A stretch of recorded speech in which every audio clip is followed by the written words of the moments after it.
Mummy papa भाई बहन, ये सब तो हमारी फैमिली होती है। पर आज हम बात करने वाले हैं ऑक्सीजन की फैमिली के बारे में। ऑक्सीजन की भी फैमिली होती है? बिल्कुल होती है। अब पीरियोडिक टेबल के ग्रुप 16 के एलिमेंट्स को ही देख लो। हेलो एवरीवन, मुझे उम्मीद है कि आप सभी अच्छे हैं और आज मैं लेकर आई हूं class 12th chemistry P block elements का दूसरा वीडियो। इस वीडियो के अंदर हम वन शॉट में खत्म करने वाले हैं पूरा का पूरा ऑक्सीजन फैमिली यानी कि ग्रुप 16 एलिमेंट्स। तो मैं हूं Roshni from Learno Hub, the free learning platform, जहां पर आप फिजिक्स केमिस्ट्री मैथ्स बायोलॉजी सब कुछ पढ़ सकते हो absolutely for free at learnohub.com। सो तैयार हैं सभी लोग कॉन्सेप्ट को करने के लिए crystal clear? Let's get started.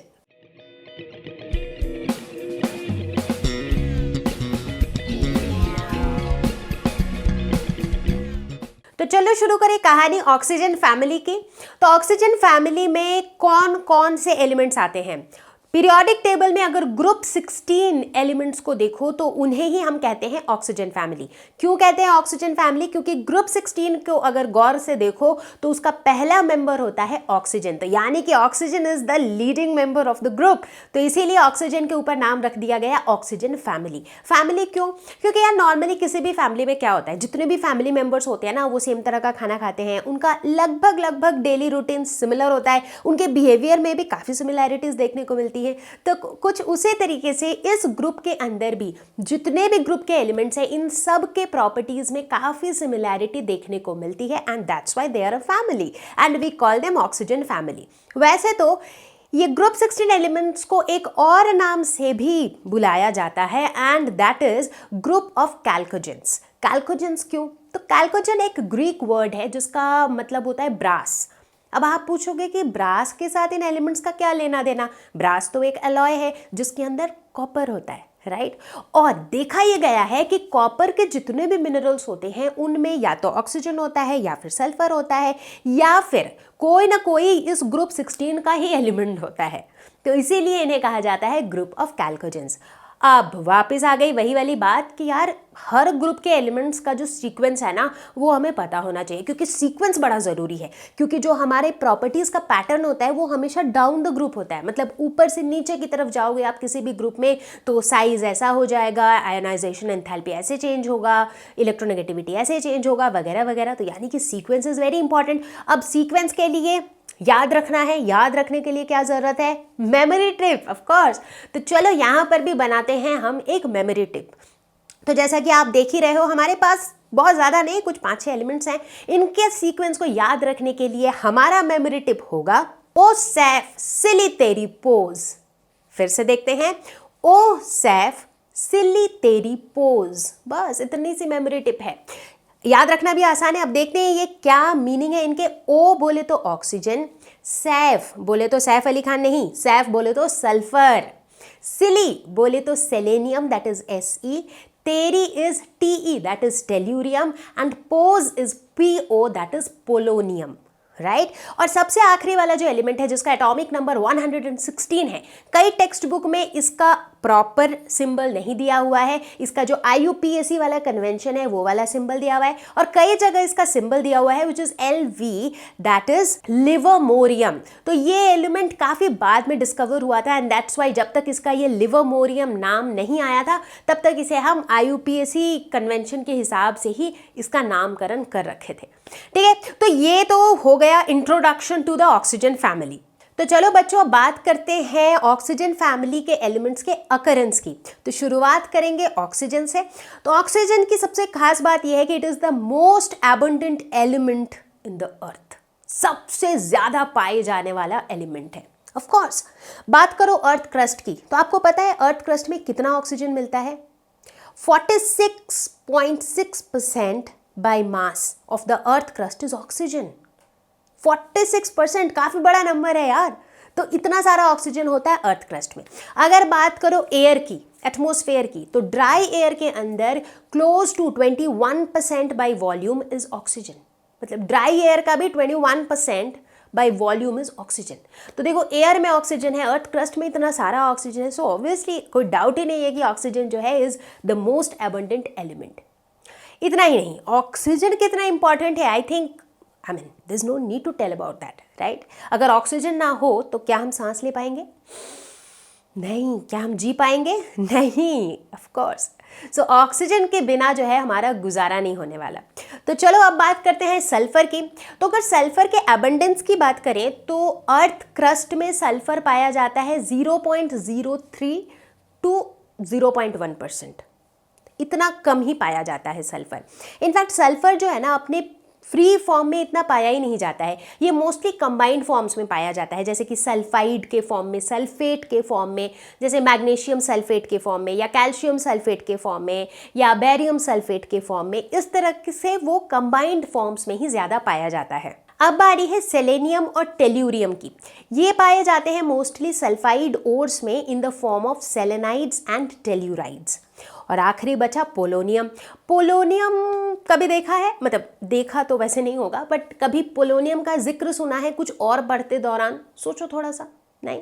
अगर नहीं भी सुना है तो बहुत जल्दी सुनोगे जब आप फिजिक्स में रेडियो एक्टिविटी का कॉन्सेप्ट पढ़ोगे।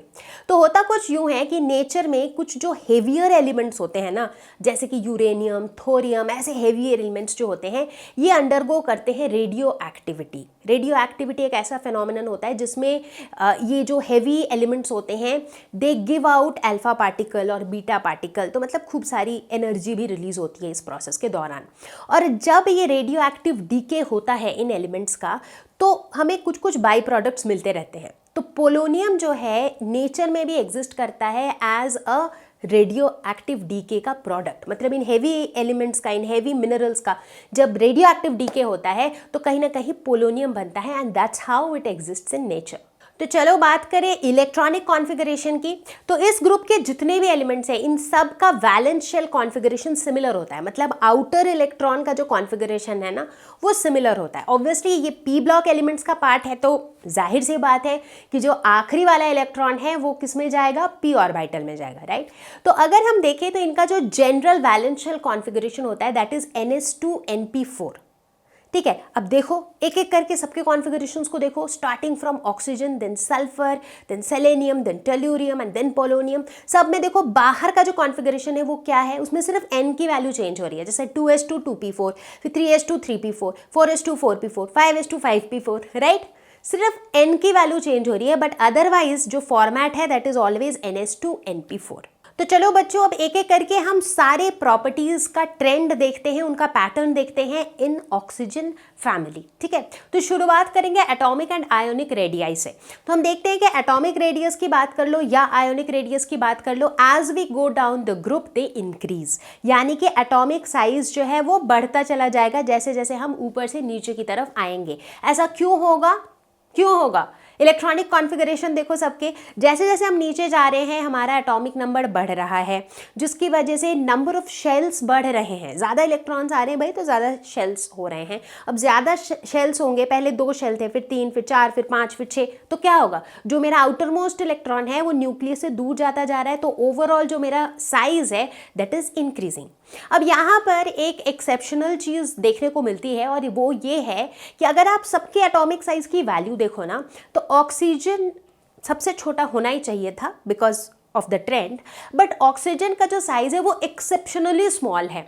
इनफैक्ट आपने नोटिस किया होगा जब हमने ग्रुप 13, ग्रुप 14, ग्रुप 15 को भी डिस्कस किया था तो सब जगह हमने देखा था कि जो पहला एलिमेंट होता है ना उनके बिहेवियर में काफ़ी यूनिक चीज़ें होती हैं, काफ़ी एनोमैलस बिहेवियर होता है उनका, मतलब वो काफ़ी अलग होते हैं बाकी सारे मेंबर्स से। तो यहाँ पर भी हमारा ऑक्सीजन जो है ये काफ़ी अलग है, काफ़ी यूनिक है। तो यहीं पे आपको एक नज़ारा दिख गया कि जो एटॉमिक साइज है वो भी ऑक्सीजन का एक्सेप्शनली छोटा है। तो बच्चों अब बात करते हैं melting point and boiling point की। तो down the group melting point and boiling point increases. जैसे जैसे हम ऊपर से नीचे की तरफ आएंगे मेल्टिंग पॉइंट बढ़ेगा, बॉइलिंग पॉइंट भी बढ़ेगा। सवाल उठता है क्यों बढ़ेगा मेल्टिंग पॉइंट या boiling point?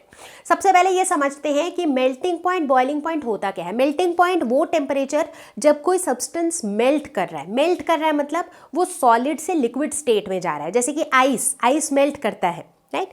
Similarly boiling point वो टेम्परेचर जब कोई सब्सटेंस लिक्विड से वेपर स्टेट में जा रहा है, जैसे कि पानी को उबाल दो तो वो बॉयल होकर कौन से स्टेट में चला जाता है, वाटर वेपर। तो हम देख रहे हैं कि मेल्टिंग पॉइंट बॉइलिंग पॉइंट के दौरान हो क्या रहा है कि मेरा जो ऑब्जेक्ट है वो सॉलिड स्टेट से लिक्विड स्टेट में जा रहा है या फिर लिक्विड स्टेट से गैस स्टेट में जा रहा है। अब आप खुद सोचो, सॉलिड टू लिक्विड जाने के लिए किसी भी चीज़ को हमें क्या चेंज करना पड़ेगा। सॉलिड में जो इंटरमॉलिक्यूलर फोर्स है वो बहुत स्ट्रांग है, मतलब पार्टिकल्स जो है वो एक दूसरे के बहुत पास है, तो हमें जो है उस इंटरमॉलिक्यूलर फोर्स को ओवरकम करके उन्हें एक दूसरे से दूर लेके जाना होगा, तब जाके वो लिक्विड बनेंगे। लिक्विड से गैस बनाने के लिए वापस हमें इनके बीच के इंटरमॉलिक्यूलर फोर्सेस को ओवरकम करके इन्हें और दूर लेके जाना होगा, तब जा करके ये गैस बनेंगे। ये कॉन्सेप्ट समझ में आया? ओके, अगर ये समझ में आया तो अब ये बताओ कि ये जो इंटरमॉलिक्यूलर फोर्सेस है ये कौन से फोर्सेस है, वैन डर वाल्स फोर्सेस है, राइट।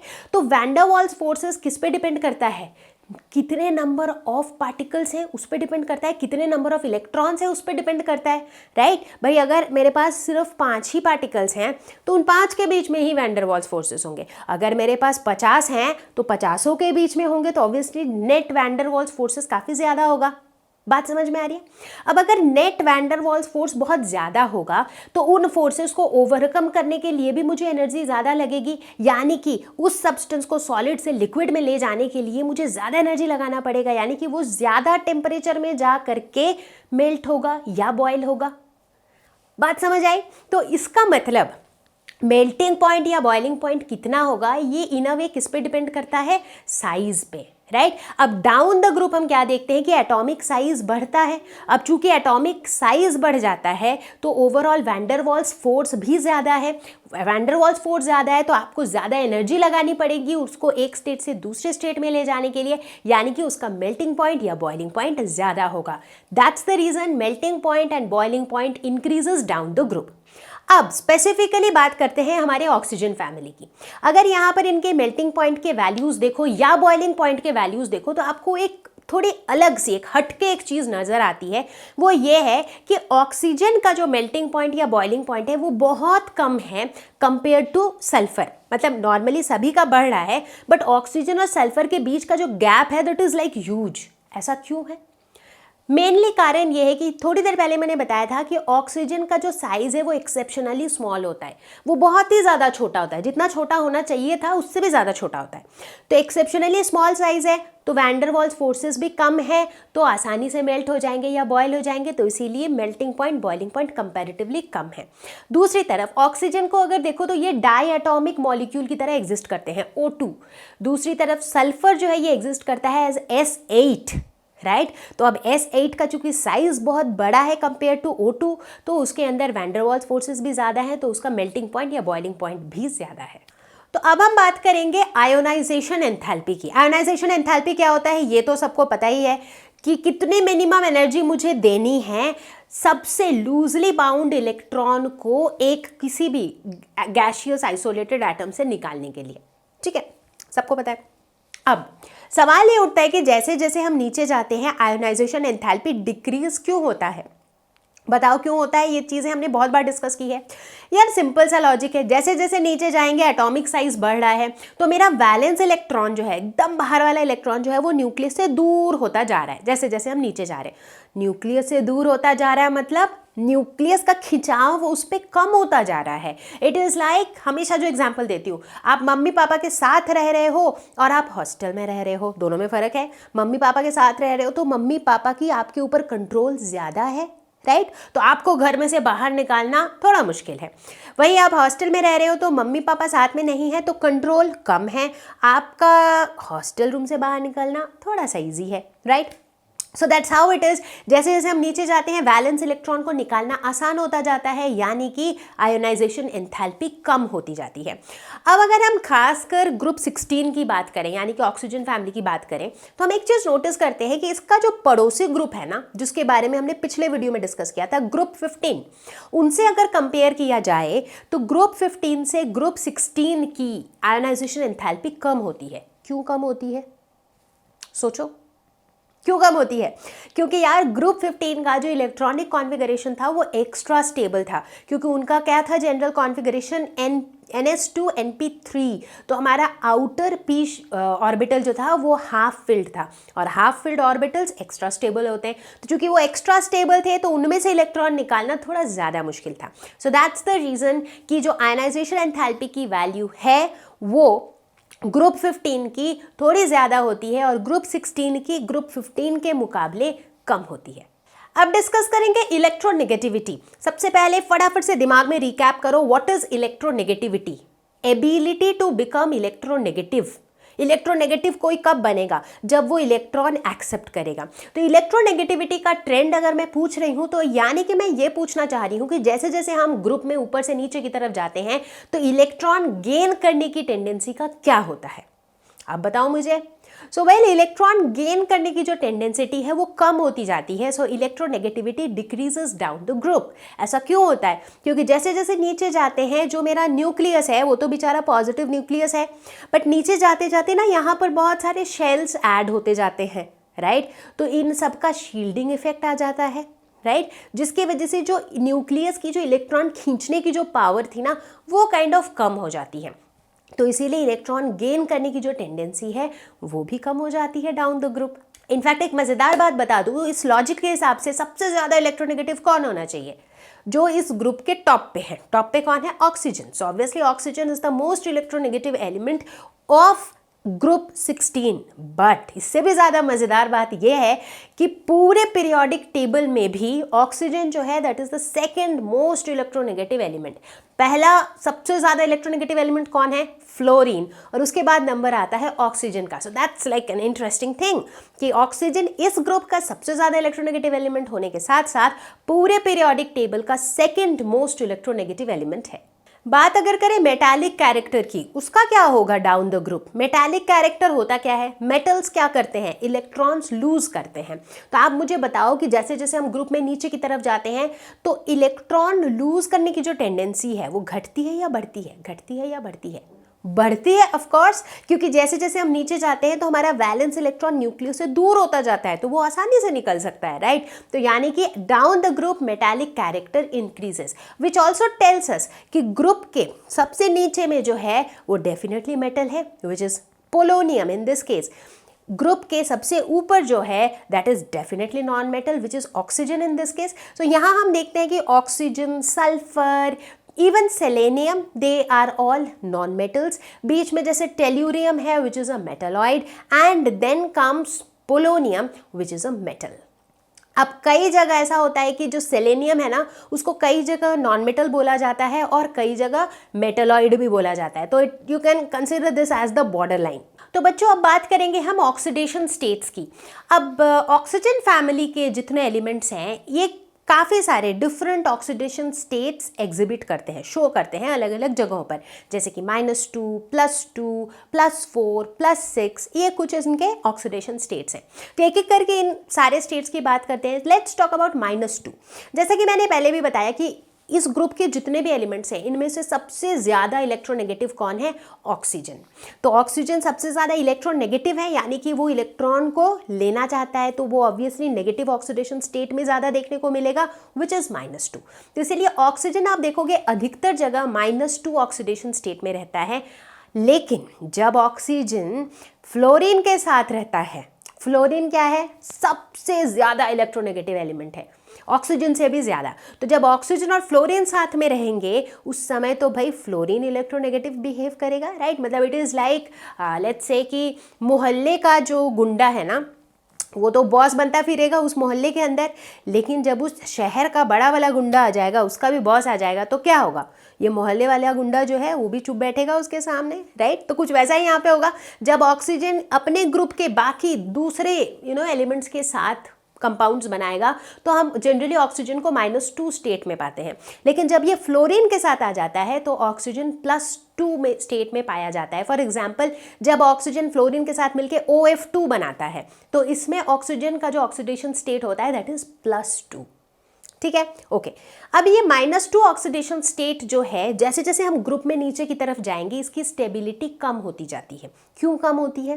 क्योंकि यार जैसे जैसे हम ग्रुप में नीचे की तरफ जा रहे हैं इलेक्ट्रोनेगेटिविटी भी तो कम हो रही है एलिमेंट की, तो भाई कोई इलेक्ट्रोनेगेटिव होना ही नहीं चाह रहा है, तो -2 ऑक्सीडेशन स्टेट भी शो नहीं करना चाहेगा, राइट। अब बात करते हैं +4 ऑक्सीडेशन स्टेट की और +6 ऑक्सीडेशन स्टेट की, ठीक है। जैसे जैसे हम नीचे जाते हैं हम देखते हैं कि +4 ऑक्सीडेशन स्टेट की जो स्टेबिलिटी है वो इंक्रीज होती है और +6 ऑक्सीडेशन स्टेट की जो स्टेबिलिटी है वो डिक्रीज होती है। अब सबसे बड़ा सवाल कि ऐसा क्यों होता है? क्यों होता है कि भाई +4 की स्टेबिलिटी तो बढ़ रही है लेकिन +6 की घट रही है? अब इसे समझने के लिए हमें दिमाग में फटाफट से रिकॉल करना पड़ेगा इनर्ट पेयर इफेक्ट का कॉन्सेप्ट, ठीक है। उससे भी पहले रिकॉल करना पड़ेगा सारे एलिमेंट्स के इलेक्ट्रॉनिक कॉन्फ़िगरेशन। इनके कॉन्फ़िगरेशन को बहुत ध्यान से देखो। इनका आउटर कॉन्फ़िगरेशन कैसा है? NH2NP4, right. इसका मतलब जो आउटर मोस्ट शेल है N, इसके अंदर कितने इलेक्ट्रॉन्स हैं? टोटल 6 इलेक्ट्रॉन्स हैं, राइट। 2 s ऑर्बिटल में और 4 p ऑर्बिटल में, ठीक है। हम नोटिस क्या करते हैं कि जैसे जैसे हम नीचे जाते हैं तो वहाँ पर D के ऑर्बिटल्स, F के ऑर्बिटल्स भी इन्वॉल्व होने लगते हैं, राइट। और जैसे जैसे हम नीचे जाते हैं तो हम वहाँ पर देखते हैं कि इनर्ट पेयर इफेक्ट हमें देखने को मिलता है। मतलब जो S ऑर्बिटल वाले इलेक्ट्रॉन्स हैं ना वो इनर्ट रहना चाहते हैं। इनर्ट मतलब जो किसी से रिएक्ट ना करे। तो जो S ऑर्बिटल वाले इलेक्ट्रॉन्स होते हैं वो कहते हैं कि ना, मुझे किसी के साथ बॉन्ड नहीं बनाना, मैं अकेले ही ठीक हूँ, right. So they kind of behave like not very social. उनको पार्टीज में जाना पसंद नहीं, सबसे बात करना इतना पसंद नहीं है, थोड़े इंट्रोवर्ट टाइप के हैं वो, ठीक है। तो जब ये S के 2 इलेक्ट्रॉन बॉन्ड फॉर्मेशन में पार्टिसिपेट ही नहीं करेंगे तो बचे कौन? P के 4 इलेक्ट्रॉन, वही तो बचे। तो अब जब P के 4 ही इलेक्ट्रॉन बचे तो जब इलेक्ट्रॉन लूज करेंगे ये, तो वही 4 इलेक्ट्रॉन लूज होंगे, तो ये कौन से स्टेट में जाएंगे? +4 स्टेट में जाएंगे। तो हम देखते हैं कि जैसे जैसे हम ग्रुप में नीचे की तरफ जाते हैं हमें इनर्ट पेयर इफेक्ट देखने को मिलता है, यानी कि S वाले इलेक्ट्रॉन पार्टिसिपेट नहीं करते हैं। इस वजह से जैसे जैसे हम नीचे जाते हैं +4 ऑक्सीडेशन स्टेट ज़्यादा स्टेबल होता है।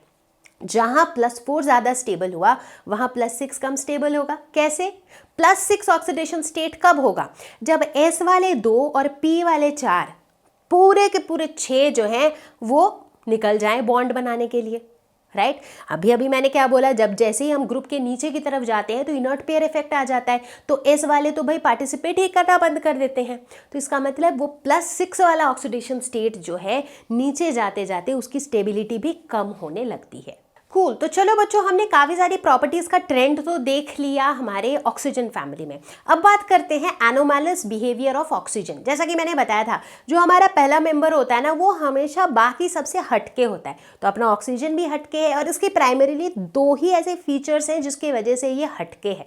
पहला तो इसका स्मॉल साइज और दूसरा इसका हाई इलेक्ट्रोनेगेटिविटी। इलेक्ट्रोनेगेटिविटी का तो मैंने बता ही दिया कि भाई पूरे पीरियोडिक टेबल में it is the second most electronegative element. बहुत इंपॉर्टेंट बात है ये, ठीक है। अच्छा, इसके स्मॉल साइज और हाई इलेक्ट्रोनेगेटिविटी के वजह से क्या होता है? इसका एक शानदार एग्जाम्पल है वाटर मॉलिक्यूल H2O। वाटर के अंदर जो स्ट्रॉन्ग हाइड्रोजन बॉन्डिंग एग्जिस्ट करती है, उस हाइड्रोजन बॉन्डिंग के एग्जिस्ट करने का कारण ही ये है कि ऑक्सीजन का साइज छोटा है और ये हाईली इलेक्ट्रोनेगेटिव है। होता क्या है?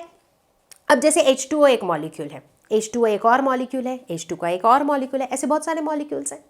अब ऑक्सीजन चूंकि ज़्यादा इलेक्ट्रोनेगेटिव है तो ये क्या करेगा? ये हर जगह जो है ना इलेक्ट्रॉन को अपनी तरफ खींचने की कोशिश करता है। यहाँ तक कि ये क्या करता है कि पड़ोसी H2O मॉलिक्यूल का जो हाइड्रोजन है वहाँ उसके साथ भी जो है ये हाइड्रोजन बॉन्ड बना लेता है। कैसे? दोनों के बीच में जो इलेक्ट्रॉन की जो शेयरिंग रहती है ना, जैसे मान लो H2O बना तो हाइड्रोजन और ऑक्सीजन के बीच में बॉन्ड बनता है, लेकिन ना समहाउ इक्वल शेयरिंग हो नहीं पाती है, because it is like mama giving pizza to you and your brother, but आप जो है अपने भाई से बहुत बड़े हो, your brother is like a baby brother, little brother. तो अब भाई दोनों लोगों की कैपेबिलिटी, दोनों लोगों का पावर तो सेम नहीं है। अब तुम बड़े हो, तुम्हें भूख भी ज़्यादा लगी, तुमने ज़्यादा पिज्ज़ा अपनी तरफ ले लिया। इन अ सिमिलर वे जब हाइड्रोजन और ऑक्सीजन के बीच में बॉन्ड हो रहा है तो जो इलेक्ट्रॉन्स है ना वो इक्वली शेयर हो नहीं रहे हैं, बिकॉज ऑक्सीजन बहुत ज़्यादा इलेक्ट्रोनेगेटिव है। तो ये इलेक्ट्रॉन्स को समवॉट अपनी तरफ खींच लेता है। तो ऑक्सीजन के ऊपर एक हल्का सा नेगेटिव चार्ज, हाइड्रोजन के ऊपर एक हल्का सा पॉजिटिव चार्ज आ ही जाता है। अब चूंकि ऑक्सीजन के ऊपर आ गया है हल्का सा नेगेटिव चार्ज, तो ये पड़ोसी वाले हाइड्रोजन यानी कि जिनके ऊपर हल्का सा पॉजिटिव चार्ज है उसकी तरफ थोड़ा सा अट्रैक्ट हो जाते हैं। तो इन पड़ोसी वाले हाइड्रोजन और ऑक्सीजन के बीच में क्या बन जाता है? Very strong hydrogen bonding. In fact ये जो स्ट्रॉन्ग हाइड्रोजन बॉन्डिंग है, this also results in the stability of the water molecule. दूसरी तरफ अगर मैं H2S की बात करूं, हाइड्रोजन सल्फाइड के स्ट्रक्चर को देखूं, वहां पे फर्क क्या है? यहाँ H2O था, वहां H2S है, ऑक्सीजन के बदले में सल्फर ही तो है, and that two sulphur is also from the oxygen family, उसी ग्रुप 16 का ही एलिमेंट है, लेकिन इलेक्ट्रोनेगेटिविटी का फर्क है। सल्फर इतना इलेक्ट्रोनेगेटिव नहीं है, इसकी वजह से हमें H2S के स्ट्रक्चर में हाइड्रोजन बॉन्डिंग देखने को नहीं मिलता है। तीसरा जो एक और इम्पॉर्टेंट फीचर है या डिफरेंट फीचर है ऑक्सीजन में, वो ये है कि ऑक्सीजन के अंदर डी ऑर्बिटल्स नहीं होते हैं, right. If we look at the electronic configuration भी, तो इसमें डी ऑर्बिटल की कोई गुंजाइश नहीं होती है, इसीलिए इसकी जो कोवैलेंसी है that is limited to 4। So theoretically तो कोवैलेंसी अप टू 4 ही जा सकती है। क्यों? क्योंकि इसका इलेक्ट्रॉनिक कॉन्फ़िगरेशन क्या है ऑक्सीजन का? 1s2 2s2 2p4, right. तो मतलब outer most shell which is n is equal to 2, उसके अंदर टोटल कितने इलेक्ट्रॉन्स हैं? 6 इलेक्ट्रॉन्स हैं, करेक्ट। अब इन 6 इलेक्ट्रॉन्स में से भी जब हम एकदम आउटर मोस्ट को देखेंगे, p ऑर्बिटल को देखेंगे, तो उसमें कितने इलेक्ट्रॉन हैं? 4 इलेक्ट्रॉन्स हैं, राइट। तो अब विथ दीज 4 इलेक्ट्रॉन्स इसकी कोवैलेंसी कितनी है? 4 ही है, इससे ज़्यादा नहीं है। हालांकि प्रैक्टिकली जब हम देखते हैं रियलिटी में जितने भी ऑक्सीजन जितने भी कंपाउंड्स बनाता है, सब जगह जनरली इसकी जो कोवैलेंसी है वो अप टू 2 ही रहती है, majorly most of the cases में, ठीक है। लेकिन बाकी जो हेवियर एलिमेंट्स हैं डाउन द ग्रुप, उनके केस में ऐसा नहीं है। उनके केस में due to the availability of d orbitals, उनका जो कोवैलेंसी है दैट में एक्सीड इवन बियॉन्ड 4। चलो, बहुत मज़ेदार चल रहा है अभी तक तो अब देखते हैं हम chemical properties of oxygen family. तो केमिकल प्रॉपर्टीज में एग्जैक्टली क्या दिखेंगे? हम यहाँ पे रिएक्शंस देखेंगे कि कैसे ये एलिमेंट्स जो हैं अलग अलग चीज़ों के साथ रिएक्ट करते हैं, जैसे कि reaction with hydrogen, reaction with oxygen, reaction with halogens. तो चलो शुरू करें। तो सबसे पहले डिस्कस करेंगे रिएक्शन विथ हाइड्रोजन। तो ऑक्सीजन फैमिली के जितने भी एलिमेंट्स हैं ये सब हाइड्रोजन के साथ मिलकर के बनाते हैं hydrides of the type H2E। H2E बोले तो E represents each of these elements, जैसे कि H2O बनाएगा, H2S बनाएगा, H2TE बनाएगा, H2PO बनाएगा एंड सो ऑन। तो अब चलो इन हाइड्राइड्स के प्रॉपर्टीज के बारे में कुछ बात करते हैं। तो एक तो प्रॉपर्टी हम ये नोटिस करते हैं कि इन हाइड्राइड्स का जो एसिडिक नेचर है that increases down the group. मतलब जैसे जैसे तुम नीचे की तरफ जाओगे तो जो हाइड्राइड्स तुम्हें नीचे की तरफ मिलेंगे वो ज़्यादा एसिडिक नेचर के होंगे। ऐसा क्यों? क्यों का आंसर देने के लिए तुम्हें देखना पड़ेगा इनके बॉन्ड डिसोसिएशन एंथैल्पी की वैल्यूज़। देखो इनके बॉन्ड डिसोसिएशन एंथैल्पी की वैल्यू देखो, इनकी जो बॉन्ड डिसोसिएशन एंथैल्पी है that is decreasing down the group. Bond dissociation enthalpy क्या बताता है कि कितनी आसानी से तुम इनके बॉन्ड को तोड़ सकते हो, ठीक है। कितना एनर्जी मिनिमम तुम्हें देना पड़ेगा इनके बॉन्ड को तोड़ने के लिए। अब देखो जैसे जैसे तुम नीचे की तरफ जा रहे हो ये इस एनर्जी की वैल्यू कम होती जा रही है। मतलब जो नीचे की तरफ जो एलिमेंट्स हैं उनके हाइड्राइड्स को तोड़ना बहुत आसान है, बहुत ईजीली टूट जाएंगे वो, right. So which also tells us to कि वो टूट जाएंगे, which also tells us their acidic nature, correct. At the same time चूंकि बड़ी आसानी से वो टूट जाएंगे, इसका मतलब है they are not so much stable. तो इसका मतलब जो स्टेबिलिटी है हाइड्राइड्स की that is decreasing down the group. तुम नीचे की तरफ जाओगे तो तुम्हें सबसे कम स्टेबल हाइड्राइड मिलेगा, राइट। और यहीं से हमें कुछ और भी पता चलता है। बोलो क्या?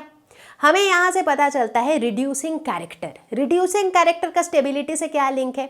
जो जितना ज़्यादा स्टेबल उसका रिड्यूसिंग कैरेक्टर उतना कम, राइट, क्योंकि वो तो भाई स्टेबल है, उसको कुछ करना ही नहीं है, ना लेना है ना देना है, वो स्टेबल है, तो वो जैसा है वैसे ज़्यादा रहना प्रेफर करेगा। लेकिन जो जितना कम स्टेबल होगा उसका रिड्यूसिंग कैरेक्टर उतना ज़्यादा होगा। अब यहाँ पर हम क्या देख रहे हैं, डाउन द ग्रुप मेरी स्टेबिलिटी कम होती जा रही है, यानी कि डाउन द ग्रुप जो रिड्यूसिंग कैरेक्टर है that should increase and therefore reducing character of the hydrides increases down the group.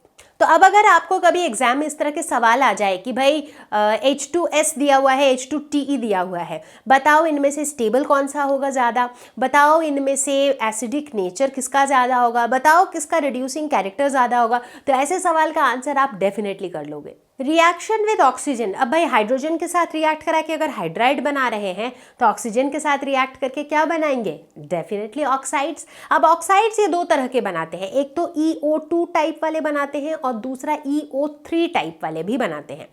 EO2 type वाले सभी बनाते हैं, जैसे मान लो अगर बात करें सल्फर से तो SO2, TeO2, SeO2 वगैरह वगैरह।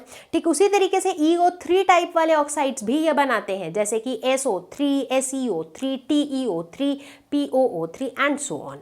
ठीक है, तो ये दो तरह के ऑक्साइड्स बनते हैं। अब ये जो दोनों ही टाइप के ऑक्साइड्स हैं they are all acidic in nature. अगर हम बात करें रिड्यूसिंग प्रॉपर्टी की तो हम देखते हैं जो रिड्यूसिंग प्रॉपर्टी होता है it decreases down the group. मतलब अगर मैं EO2 वाले ऑक्साइड की बात करूं तो हम क्या देखेंगे, SO2 से जैसे जैसे हम TeO2 की तरफ जाएंगे, नीचे की तरफ जाएंगे, तो रिड्यूसिंग प्रॉपर्टी कम होती रहेगी। इसका कहने का यही मतलब है कि अगर SO2 की बात करें राइट, तो it is a strong reducing agent. लेकिन वहीं अगर TeO2 यानी कि टेल्यूरियम के ऑक्साइड की बात करें तो it is a weak reducing agent, which in other words can be told as an oxidizing agent. मतलब जो बहुत वीक रिड्यूसिंग एजेंट है that means that is actually an oxidizing agent. मतलब ऑक्सीडेशन और रिडक्शन क्या है, दो बिल्कुल उल्टे प्रोसेसेस हैं, करेक्ट। तो इसका मतलब यहाँ से हमें क्या पता चला कि जो TeO2 है वो किसकी तरह बिहेव करेगा, ऑक्सीडाइजिंग एजेंट की तरह, लेकिन जो SO2 है वो किसकी तरह बिहेव करेगा, रिड्यूसिंग एजेंट की तरह। ऑक्साइड्स की अगर हम स्टेट की बात करें तो कुछ ऑक्साइड गैशियस फॉर्म में एग्जिस्ट करते हैं, जैसे कि SO2 सल्फर डाइऑक्साइड। दूसरी तरफ कुछ ऐसे ऑक्साइड्स भी हैं जो सॉलिड के फॉर्म में एग्जिस्ट करते हैं, जैसे कि SeO2 सेलेनियम डाइऑक्साइड। तो चलो अब डिस्कस करते हैं रिएक्शन विथ हैलोजन। हाइड्रोजन के साथ बना हाइड्राइड्स, ऑक्सीजन के साथ बना ऑक्साइड्स, हैलोजन के साथ बनेगा हैलाइड्स। एब्सोल्युटली। अब हैलाइड्स भी तीन तरह के बनते हैं, डाई हैलाइड्स EX2 वाले फॉर्मेट के, टेट्रा हैलाइड्स EX4 वाले फॉर्मेट के, और हेक्सा हैलाइड्स ES6 वाले फॉर्मेट के। ठीक है, तो चलो एक एक करके तीनों के बारे में बात करते हैं। सबसे पहले बात करते हैं हेक्सा हैलाइड्स के बारे में, EX6 वाले हैलाइड्स। ठीक है, इनमें हम नोटिस करते हैं, अब देखो हैलाइड्स भी बहुत तरह के बन सकते हैं राइट, क्योंकि हैलोजन में फ्लोरीन है, क्लोरीन है, ब्रोमीन है, आयोडीन है राइट। तो हम नोटिस करते हैं कि हेक्सा हैलाइड की जब बात करते हैं तो उसमें सिर्फ हेक्सा फ्लोराइड्स ही स्टेबल होते हैं। Hexa chloride, hexa bromide, extra iodide ये सब स्टेबल नहीं होते हैं, तो हेक्सा फ्लोराइड्स ही स्टेबल होते हैं। और अगर स्पेसिफिकली इनके स्ट्रक्चर की बात करें तो हम देखते हैं कि इनका जो स्ट्रक्चर होता है they have octahedral structure. In fact SF6 sulphur hexa fluoride is an excellent example of hexa halide. Besides that we also notice कि हेक्सा फ्लोराइड्स जो होते हैं वो गैशियस फॉर्म में एग्जिस्ट करते हैं, they are gaseous in nature. अब बात करेंगे हम टेट्रा हैलाइड्स की, यानी कि EX4 वाले फॉर्मेट के हैलाइड्स की। तो ये जो हैलाइड्स होते हैं ये मतलब जैसे सल्फर का भी टेट्राफ्लोराइड होता है SF4, सेलेनियम का भी होता है SeF4, टेल्यूरियम का भी होता है TeF4, और इनके जो स्टेट होते हैं वो अलग अलग होते हैं। फॉर एग्जांपल SF4 की अगर हम बात करें, सल्फर टेट्राफ्लोराइड, तो ये गैस होता है, गैशियस फॉर्म में एग्जिस्ट करता है। अगर हम सेलेनियम टेट्राफ्लोराइड SeF4 की बात करें तो ये लिक्विड फॉर्म में एग्जिस्ट करता है। और वहीं अगर हम TeF4 टेल्यूरियम टेट्राफ्लोराइड की बात करें तो वो सॉलिड फॉर्म में एग्जिस्ट करता है। तो देखो सारे जो है वो अलग अलग फॉर्म्स में एग्जिस्ट करते हैं। अगर बात करते हैं इनके स्ट्रक्चर की तो हम देखते हैं कि इनमें होता है ट्राइगोनल बाइपिरामिडल स्ट्रक्चर, लेकिन अगर उस स्ट्रक्चर को बहुत ध्यान से देखो तो उस स्ट्रक्चर के एक इक्वेटोरियल पोजीशन में जो है बॉन्ड पेयर इलेक्ट्रॉन्स नहीं होते हैं बल्कि लोन पेयर इलेक्ट्रॉन्स होते हैं, जो किसी के साथ एक्चुअली बॉन्ड नहीं बना रहे होते हैं। और इन लोन पेयर इलेक्ट्रॉन्स के होने की वजह से इनका जो ज्योमेट्री होता है that is seesaw geometry. अब बहुत से बच्चों के ऊपर से पार हो रहा होगा ट्राइगोनल बाइपिरामिडल क्या होता है, सीसॉ ज्योमेट्री क्या होता है। तो प्यारे बच्चों, ये अपने आप में एक अलग ही टॉपिक था। क्लास 11th केमिस्ट्री के केमिकल बॉन्डिंग वाले चैप्टर में हमने स्ट्रक्चर्स और शेप्स और हाइब्रिडाइजेशन के बारे में डिटेल में डिस्कस किया था। सो आई एम प्रिटी श्योर, मतलब अभी अगर मैं चाहूँ भी तो एक लाइन में तो पूरा कॉन्सेप्ट नहीं समझा सकूंगी। So I would really request you to go to that video, watch that video, वो भी एक 1 शॉट वीडियो है and with some amazing demo and explanation. उसको एक बार समझ लो, you will remember it for ever. ठीक है, तो चलो, ये तो था हमारा टेट्राफ्लोराइड्स। अब बात करते हैं डाई हैलाइड्स की। तो देखो, ऑक्सीजन को छोड़ करके बाकी जितने भी एलिमेंट्स हैं ना, चाहे सल्फर है, सेलेनियम है, टेल्यूरियम है, पोलोनियम है, जो भी है, ये लोग सभी डाइक्लोराइड्स और डाइब्रोमाइड्स बनाते हैं। इनफैक्ट ये जो डाई हैलाइड्स होते हैं, इनके अगर हम स्ट्रक्चर की बात करें, so they have tetrahedral structure because of sp3 hybridisation of course. ठीक है, तो अगर हम स्टेबिलिटी की बात करें इन हैलाइड्स की, कि भाई फ्लोराइड्स या क्लोराइड्स या ब्रोमाइड्स या आयोडाइड्स कौन से ज़्यादा स्टेबल होते हैं और कौन से कम स्टेबल होते हैं, तो अगर इनके ऑर्डर ऑफ स्टेबिलिटी को देखें तो सबसे ज़्यादा स्टेबल होते हैं fluorides, then chlorides, then bromides and then iodides. तो बच्चों, ये तो थी ऑक्सीजन फैमिली की physical properties and chemical properties. अब बारी है कुछ इंपॉर्टेंट कंपाउंड्स के बारे में डिस्कस करने की। तो ऑक्सीजन फैमिली से रिलेटेड कुछ इंपॉर्टेंट कंपाउंड्स जो हम डिस्कस करेंगे वो हैं die oxygen, that is O2। O2 कितना इंपॉर्टेंट है मुझे बताने की ज़रूरत नहीं है। इसके अलावा हम और भी डिस्कस करेंगे ओजोन के बारे में, हम कुछ सिंपल ऑक्साइड्स के बारे में भी डिस्कस करेंगे, सल्फर के एलोट्रोपिक फॉर्म्स को डिस्कस करेंगे, सल्फर के ऑक्साइड्स को डिस्कस करेंगे। In fact we will also discuss oxo acids of sulphur, जिसमें हम थोड़ा ज़्यादा डिटेल में समझेंगे सल्फ्यूरिक एसिड को। तो ये कुछ हमारे इंपॉर्टेंट कंपाउंड्स का एजेंडा है हमारा आगे चल के। तो चलो शुरू करें। नीडलेस टू से कि डाई ऑक्सीजन यानी कि O2 हमारा जीवन है एक तरीके से, because we can't survive without O2। तो अब देखेंगे हम कि क्या क्या तरीके हैं जिससे हम डाई ऑक्सीजन को बना सकते हैं, O2 हम बना कैसे सकते हैं। So we will talk about a couple of methods. For example, the first method is heating oxygen containing salts, जैसे कि नाइट्रेट्स, क्लोरेट्स, परमैंगनेट्स, ऐसे सॉल्ट्स जिनके अंदर ऑक्सीजन है, इनको अगर हम हीट करें तो हमें ऑक्सीजन मिलता है। For example, let's talk about potassium chlorate KClO3। इसको अगर हम हीट करते हैं इन presence of MnO2, that is manganese dioxide, तो हमें क्या मिलता है, हमें मिलता है KCl प्लस O2। राइट, तो देखो, जो KCl सॉल्ट था वो अलग निकल के आ गया और साथ में हमारा O2 अलग से आ गया। ठीक है, इनफैक्ट नॉट जस्ट क्लोरेट, चाहे हम पोटेशियम परमैंगनेट KMnO4 की बात करें या फिर पोटेशियम नाइट्रेट KNO3 की बात करें, तो देखो इन सब में O है, इन सब में ऑक्सीजन है, तो इन सब को हीट करोगे तो तुम्हें ऑक्सीजन मिलेगा। तो ये हो गया हमारा तरीका number 1 to prepare dioxygen. दूसरा तरीका है thermal decomposition of metal oxides. बहुत सारे मेटल के ऑक्साइड को थर्मल डिकम्पोजिशन मतलब तुम मेटल ऑक्साइड को हीट करो, थर्मल इज हीट, डिकम्पोजिशन मतलब जैसे ही तुम उसे हीट करोगे तो वो ऑक्साइड डिकम्पोज हो जाएगा, वो ऑक्साइड टूट जाएगा into the metal and the oxygen. Right, for example अगर बात करें सिल्वर के ऑक्साइड की Ag2O, इसको अगर तुम हीट करोगे तो तुम्हें क्या मिल जाएगा, Ag अलग से मिल जाएगा, दैट इज सिल्वर, और O2 अलग से मिल जाएगा, तो हमें ऑक्सीजन मिला ना भाई, बिल्कुल मिला। ठीक है, उसी तरह अगर हम बात करें मरकरी के ऑक्साइड की HgO, तो हमें क्या मिलेगा, Hg अलग से मिल गया, O2 अलग से मिल गया, तो मिला यहाँ पर भी ऑक्सीजन। अगर हम बात करें लेड की ऑक्साइड की, फॉर एग्जांपल PbO2, तो वहां पर हमें क्या मिलता है, वहां पर हमें Pb दैट इज लेड अलग से मिल गया और O2 अलग से मिल गया। तो ये हमारा दूसरा तरीका है जिससे हम डाई ऑक्सीजन प्रिपेयर कर सकते हैं। तीसरा तरीका catalytic decomposition of hydrogen peroxide. Hydrogen peroxide क्या होता है, H2O2। तो H2O2 को अगर तुम सही कैटलिस्ट के प्रेजेंस में डिकम्पोज करवाओगे, सही कैटलिस्ट बोले तो जैसे कि मैंगनीज डाइऑक्साइड MnO2, ठीक है, इसके प्रेजेंस में H2O2 यानी कि हाइड्रोजन परऑक्साइड डिकम्पोज करके देता है H2O प्लस O2। तो यहाँ भी क्या मिल गया मुझे, O2 मिला। एंड फाइनली हमारा चौथा एक प्रोसेस है which is fractional distillation of air. इसके बारे में हमने पिछले वीडियो में भी डिस्कस किया था जब हम प्रिपरेशन ऑफ डाई नाइट्रोजन यानी कि N2 की बात कर रहे थे। तो देखो, एयर में जो है नाइट्रोजन भी होता है, ऑक्सीजन भी होता है, थोड़ा बहुत कार्बन डाइऑक्साइड भी होता है, वाटर वेपर भी होता है, सारी चीज़ें होती है, राइट।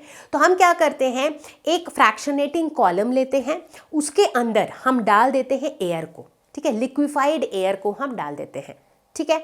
अब होता कुछ यूं है कि भाई ऑक्सीजन जो है वो लिक्विफाई करता है एक अलग टेम्परेचर में, नाइट्रोजन जो है वो लिक्विफाई करता है एक अलग टेम्परेचर में, और मेरा जो फ्रैक्शनेटिंग कॉलम है उसका नीचे वाला जो पोर्शन है that is comparatively at a higher temperature. तो जैसे ही हमने एयर को डाला जिसके अंदर ऑक्सीजन नाइट्रोजन सब है, जो ऑक्सीजन है it kinds of liquefies and जो नीचे वाला आउटलेट है उससे हमें मिल जाता है लिक्विड ऑक्सीजन, राइट।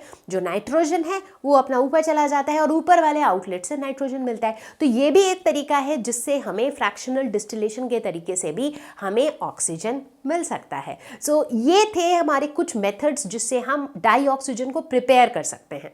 तो ऑक्सीजन को प्रिपेयर कर लिया, अब बारी है जानने की इसके प्रॉपर्टीज़ की। तो देखो डाई ऑक्सीजन की प्रॉपर्टीज़ की बात करें तो ये कलरलेस है, ऑर्डरलेस है, कोई स्मेल नहीं है इसमें, सॉल्यूबल है वाटर में, ये उतना सॉल्यूबल है जितना सॉल्यूबल होना ज़रूरी है टू सपोर्ट एक्वेटिक लाइफ।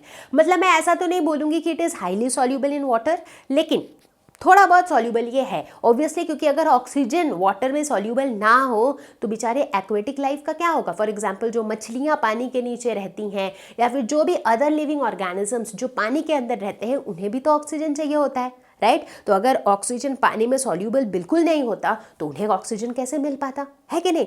तो इसीलिए oxygen is soluble in water only enough to support the aquatic life. Isotopes की अगर बात करें ऑक्सीजन की तो इसके 3 स्टेबल आइसोटोप्स होते हैं, O16, O17 एंड O18। 16, 17, 18 क्या है, ये तीनों आइसोटोप्स के अलग अलग एटॉमिक मासेस हैं। हाँ, रिएक्शन की अगर बात करें तो ऑक्सीजन जो है it reacts with nearly all the metals and all the non-metals except the noble ones। noble ones कौन होते हैं, जो साधु होते हैं, जिन्हें कुछ मतलब नहीं होता है कि भाई देश दुनिया में क्या चल रहा है, किसी से लड़ाई नहीं, किसी से झगड़ा नहीं, किसी से कुछ मतलब नहीं, राइट। तो वो होते हैं हमारे noble gases, right. Noble gases तो हम सबको पता ही है, राइट। तो नोबल गैसेस के साथ ऑक्सीजन रिएक्ट नहीं करता है क्योंकि भाई नोबल गैसेस पूरी तरह से इनर्ट होते हैं, भाई वो आसानी से किसी के भी साथ सोशलाइज करते ही नहीं हैं। इसके अलावा मेटल्स में भी कुछ नोबल मेटल्स होते हैं जैसे कि गोल्ड एंड प्लैटिनम, ये भी बड़ी आसानी से किसी के साथ रिएक्ट नहीं करते हैं। तो ये नोबल लोगों के अलावा बाकी सारे मेटल्स एंड नॉन मेटल्स के साथ ऑक्सीजन बिंदास रिएक्ट करता है। इनफैक्ट ऑक्सीजन की एक खास बात ये भी है कि ये जब भी किसी भी मेटल या नॉन मेटल के साथ रिएक्ट करता है तो ये अपना ऑक्साइड बनाता है, मतलब इस मेटल का ऑक्साइड बनाता है और साथ ही खूब सारी एनर्जी जो है उस रिएक्शन के दौरान रिलीज होती है। So that is fine, but ऐसे रिएक्शन की शुरुआत करने के लिए, मतलब किसी भी मेटल या नॉन मेटल का ऑक्सीडेशन शुरुआत करने के लिए हमें थोड़ी सी एनर्जी प्रोवाइड करनी पड़ती है हमारे तरफ से। ऐसा क्यों यार, देखो खुद सोचो, ऑक्सीजन क्या है, OO, राइट। 2 ऑक्सीजन एटम्स के बीच में एक डबल बॉन्ड होता है and that's how we get dioxygen. अब ऑक्साइड किसी का बनाना है, मान लो कैल्शियम ऑक्सीजन के साथ रिएक्ट कर रहा है और हमें कैल्शियम ऑक्साइड मिल रहा है, तो ये कैल्शियम ऑक्साइड को बनने के लिए ऑक्सीजन के जो दोनों एटम्स के बीच का जो बॉन्ड था उस बॉन्ड को तो तुमको तोड़ना पड़ेगा, तभी तो वो ऑक्सीजन आके कैल्शियम से जुड़ेगा, राइट। अब ये जो ऑक्सीजन का जो बॉन्ड का जो एनर्जी है, इस बॉन्ड की डिसोसिएशन एंथैल्पी जो है दैट इज क्वाइट हाई। तो मतलब उस बॉन्ड को तोड़ने के लिए जितनी एनर्जी की ज़रूरत है तुम्हें उतनी देनी पड़ेगी, right. And that's the reason we say कि किसी का भी ऑक्सीडेशन करने के लिए इनिशियली हमें थोड़ी सी एनर्जी प्रोवाइड करनी पड़ती है। तो अब यहीं पे देख लो कितने सारे अलग अलग मेटल्स और नॉन मेटल्स के साथ ऑक्सीजन का रिएक्शन है। अगर मेटल ले लो एल्यूमिनियम को, तो ये ऑक्सीजन के साथ मिलके बना रहे हैं एल्यूमिनियम का ऑक्साइड, और अगर ले लो कार्बन जो नॉन मेटल है वो ऑक्सीजन के साथ मिलके बना रहा है कार्बन डाइऑक्साइड। दूसरी तरफ अगर बात करें फॉस्फोरस की, तो वो भी ऑक्सीजन के साथ रिएक्ट करके बना रहा है अपना oxide, right. So we see that generally noble metals और नोबल गैसेस को छोड़ करके बाकी सभी ऑक्सीजन के साथ रिएक्ट करते हैं बड़े मज़े से और अपना अपना ऑक्साइड बनाते हैं। तो भाई डाई ऑक्सीजन के बारे में इतनी सारी चीज़ें हमने डिस्कस की, तो एक बार लास्ट नज़र इसके यूजेस पे तो मारना बनता है ना। हालांकि कुछ यूजेस ऐसे हैं that they are so much part of our life कि हम सबको पता है कि oxygen, dioxygen that is O2 is useful in respiration.